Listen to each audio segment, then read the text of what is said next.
Bonne fête des parents, mesdames et messieurs, merci de faire confiance au journal de la ville et tout de suite les sommaires. Commémoration ce 1er août de la journée des parents. L'association des parents d'élèves et d'étudiants de la République démocratique du Congo adresse un message d'espoir aux parents, en particulier les familles tuées et massacrées dans l'est de la RDC dans des conditions inhumaines par le Rwanda et ses supplétifs. Un quartier général des jeunes, Force du Progrès, démantelé par la police ville de Kinshasa, à Manenga, Binza, commune d'Engaliema, machettes, couteaux et armes blanches ont été récupérées et leur chef de bande, appelé Antibal, n'est pas échappé à la police. Pour la deuxième et énième fois, le Sénat reporte l'élection du bureau définitif à une date ultérieure. L'annonce a été faite par le rapporteur du bureau provisoire dans un communiqué livré à la presse. C'est tout pour les sommaires, mesdames et messieurs. Encore une fois, bienvenue dans ce journal.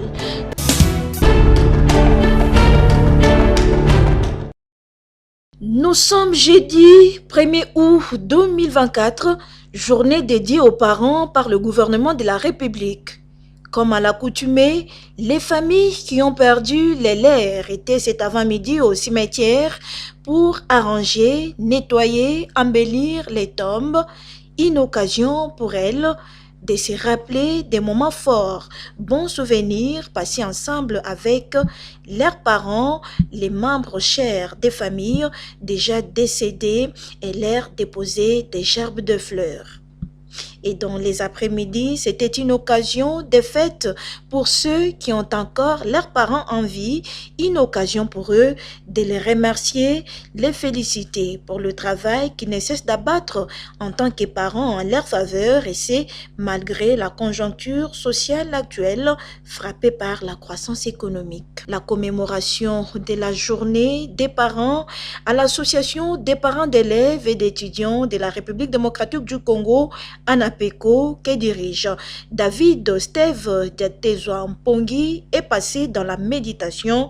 Le président national et représentant légal de l'ANAPECO adresse un message d'espoir aux parents de la RDC après tant de drames et de deuils portés par les familles tués et massacrés dans l'est de la RDC dans des conditions les plus inhumaines par le Rwanda et ses complices. Le président de l'ANAPECO et représentant légal exhorte cependant les parents à s'armer de courage pour soutenir tous les efforts engagés par le garant de la nation, Félix Antoine Tshisekedi Tshilombo, président de la République, chef de l'État, afin de conduire à bon port les navires RDC vers les horizons meilleurs. En même temps, le président de l'Association nationale des parents d'élèves et d'étudiants de la RDC demande à tous les parents de préparer la prochaine rentrée scolaire et académique apaisée au bénéfice des enfants, familles et la nation tout entière qui compte sur la relève dès demain. Que Dieu bénisse les parents de la République démocratique du Congo, leurs dirigeants et la nation.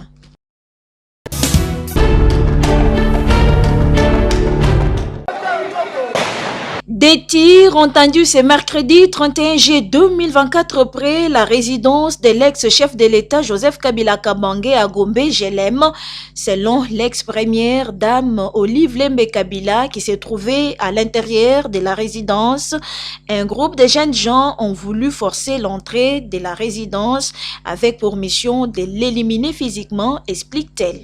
On les a envoyés soi-disant pour venir m'éliminer physiquement ici. Ils étaient un nombre de combien?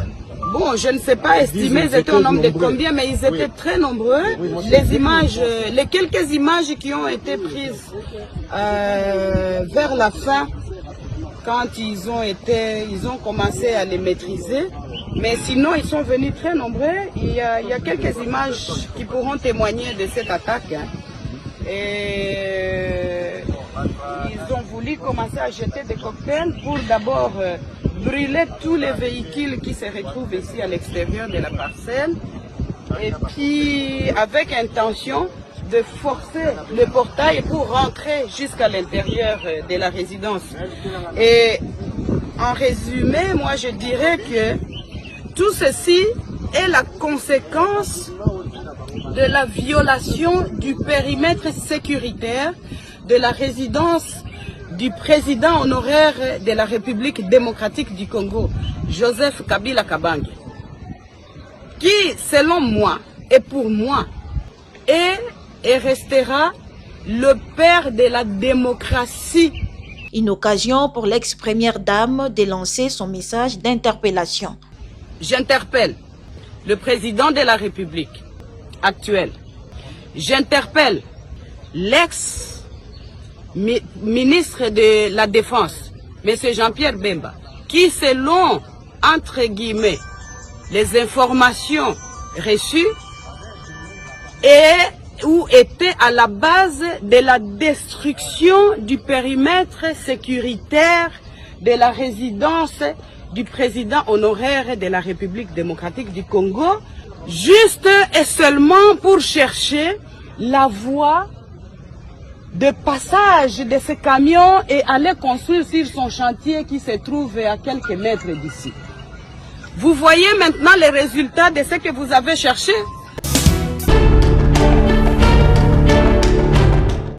C'est un ouf de soulagement pour la population d'Engaliema.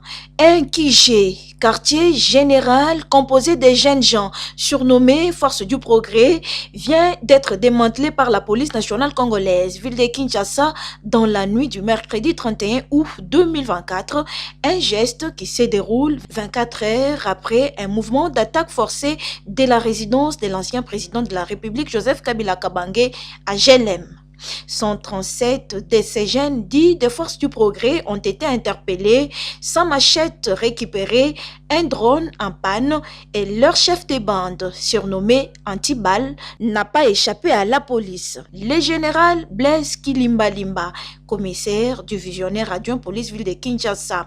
Les résultats, c'est qu'on a eu à interpeller 137 personnes dans les bâtiments ici la nuit. Quelle promixité, et il fallait donc les déférer à qui des droits. C'est là où ils sont. Et en dehors de cela, il y a eu une centaine de machettes, il y a eu une drone en panne, en mauvais état donc, et il y a eu d'autres histoires dont l'enquête, parce que l'étude est en train de se faire, continue à se faire. Donc, tout est là et je pense que tout ça, c'est au profit de la population qui doit continuer à faire confiance à ces autorités qui ne ménagent aucun effort pour leur assurer la sécurité tous azimuts. Très heureux de ce démantèlement, les habitants de Manenga, Binza, Ngaliema saluent le travail fourni par la police. Nous sommes très contents et contents de votre travail. Donc nous qui pensions qu'il y avait une force qui était au-dessus de la loi. Mais là, il y a la loi qui nous montre que la loi est capable de tout gérer et puis de protéger la population congolaise. Donc nous vous remercions vraiment pour votre travail. Vous avez montré que vous êtes capable, que la fierté de notre pays. Donc je suis très fière de vous et de votre travail, de ce que vous venez de faire. Que Dieu vous bénisse, que vous puissiez encore aller de l'avant. C'est un signal fort pour la police ville-province de Kinshasa. Coup de chapeau. À l'Union pour la démocratie et le progrès social, la présidence du parti exécutif national l'on condamne la récupération politique de l'incident survenu à Gelem Gombe et l'on condamne les propos tenus par l'ex-première dame de la République, Olive Lembe Kabila, et c'est dans un communiqué livré à la presse ce jeudi 1er août 2024. L'UDPS Tshisekedi condamne la récupération politique et les propos gravissimes tenus par l'ex-première dame Olive Lembe Kabila. La reconstitution des faits et les responsabilités n'ayant pas encore été établies par les services compétents, il n'est pas recommandé de se livrer à des accusations et conclusions hâtives de nature à occasionner des troubles de l'ordre public. Elle informe que ces propos répandus sur les réseaux sociaux constituent une tentative de se faire une santé politique sur le dos du pouvoir en place en se victimisant. L'UDP Tshisekedi n'a d'autre préoccupation que de trouver des solutions idoines aux problèmes sécuritaires et sociaux du pays. Cependant, il sied de noter que l'UDP Tshisekedi a toujours prôné la non-violence et qu'elle combat toute forme de recours à la violence. Elle précise qu'à ce jour, les avancées en termes de démocratie depuis l'avènement de son Excellence Félix-Antoine Tshisekedi ne sont plus à démontrer. Que dire alors de l'intervention rapide et professionnelle sous les lieux précités de la police nationale qui est sous la responsabilité du vice-premier ministre, ministre de l'Intérieur. Le pouvoir de Félix-Antoine Tshisekedi veille à la sécurité de tout le monde, quel que soit son bord politique. L'UDP Tshisekedi rappelle que la passation pacifique du pouvoir en 2019 n'est pas un cadeau du régime Kabila, mais le fruit d'une lutte longue de 4 décennies, parsemée de sacrifices, martyrs, relégations, arrestations arbitraires, etc., menée par l'UDP Tshisekedi, avec à sa tête à l'époque, feu Dr Etienne Tshisekedi Wamulumba de heureuse mémoire, le véritable père de la démocratie en République démocratique du Congo.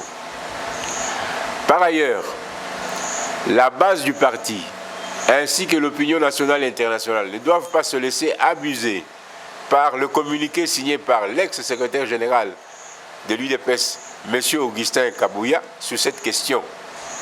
Il s'agit d'un acte de désespoir d'un individu qui tente de désorienter l'opinion sur son départ effectif de la tête du parti, dont il n'a pas su maîtriser la gestion.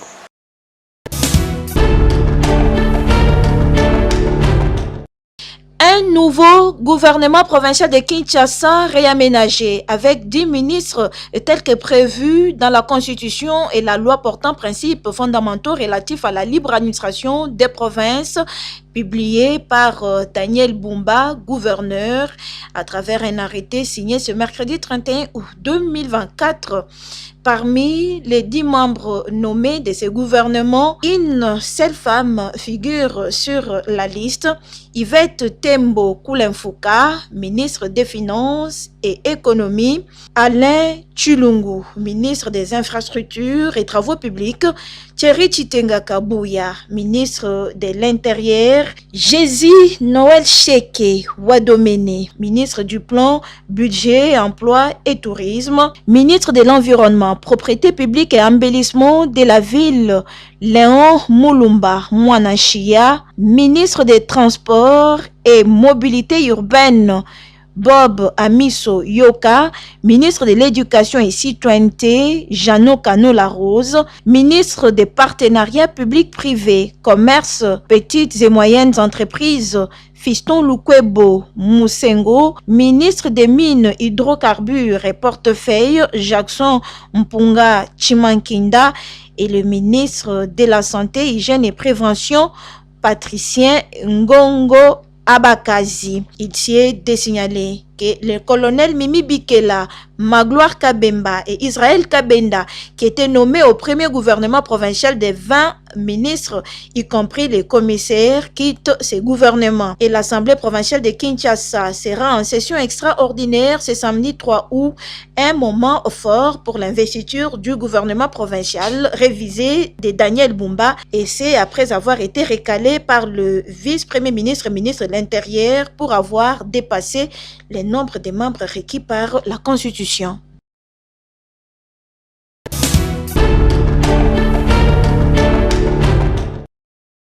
Prévu pour ce vendredi 2 août 2024, l'élection du bureau définitif à la Chambre haute du Parlement est reportée pour la deuxième fois à une date ultérieure. C'est le rapporteur du bureau provisoire du Sénat, Yvan Kazadi Kankonde, qui l'a annoncé dans un communiqué signé ce jeudi 1er août. Les familles politiques doivent fixer le nombre et l'importance des postes du bureau définitif revenant à chacune d'elles dans les délais maximum des 48 heures avant les dépôts des candidatures, et c'est conformément à l'article 28 alinéa 4 du règlement intérieur du Sénat. Les bureaux provisoires du Sénat constatent qu'à ce jour, aucun rapport provenant des dites familles politiques ne lui est parvenu. À cet effet, il se retrouve en difficulté de recevoir des candidatures au bureau définitif à la date indiquée par le calendrier. Par conséquent, le dépôt des candidatures est reporté à une date ultérieure et c'est en attendant que les familles politiques lèvent les préalables liés à la répartition des postes conformément à l'article 26, alinéa 3 du règlement intérieur. Par ailleurs, le bureau provisoire invite les honorables sénateurs ainsi que leurs familles politiques à dégager le consensus autour de la répartition de postes à attribuer à chaque famille politique dans l'urgence pour permettre au processus déjà enclenché d'aboutir à l'installation du bureau définitif dans un bref délai.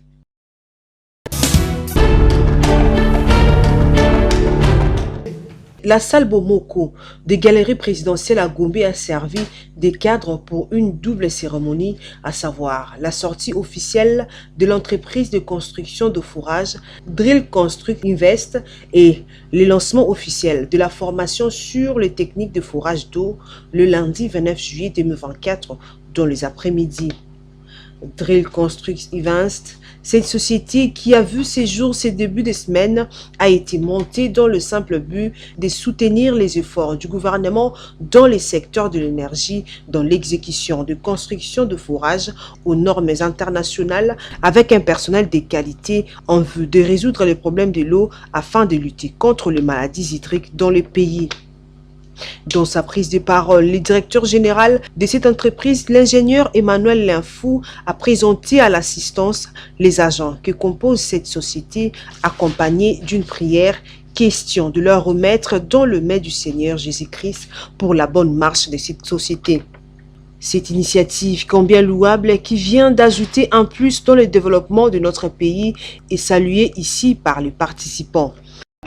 En ce qui concerne cette entreprise, je suis vraiment flatté parce qu'ils veulent rédiger la technique du forage.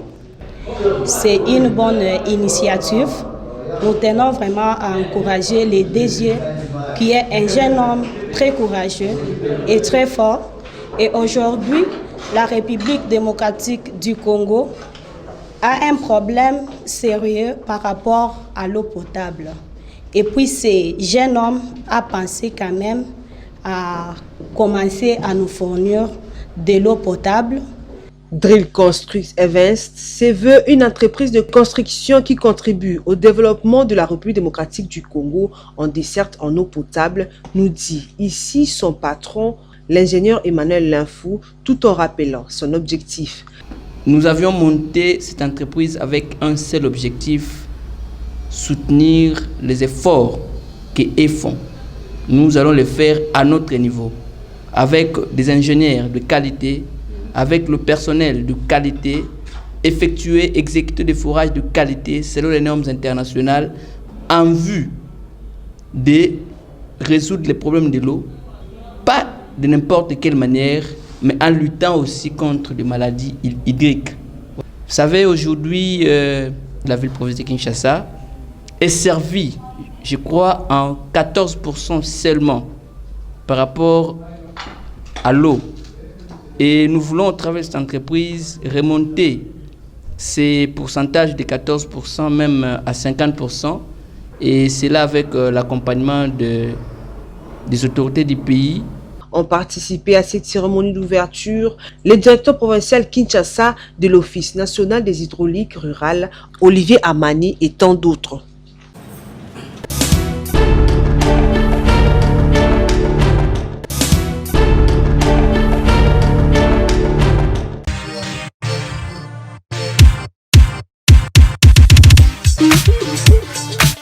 Quinoises et quinoises, vous qui aimez vous habiller classe et chic lors de vos événements, voici pour vous une seule adresse, boutique d'habillement Bédélium.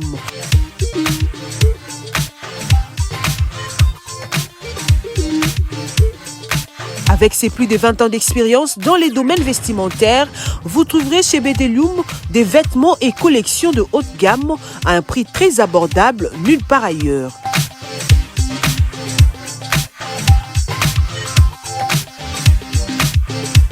des robes soirées, costumes pour hommes, cravates, chaussures hommes et femmes, des montres, ceintures, des pantalons tissus et jeans de très bonne qualité pour vous rendre sublime. Nous sommes aussi dans la parfumerie. Nous vous offrons de parfums de marque pour vous sentir bon. Notre adresse, trouvez-nous sur l'avenue des Écuries numéro 3 à Kitambo Magasin, référence Kin Marché et Hôtel Malébo. Chez Bedeloum, bon chic, bon genre.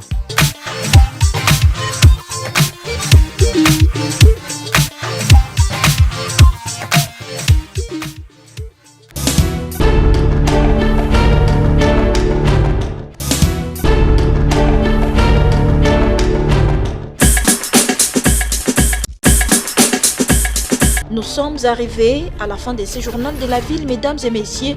Merci de l'avoir suivi. Le prochain rendez-vous est fixé pour ce vendredi. Et d'ici là, portez-vous bien.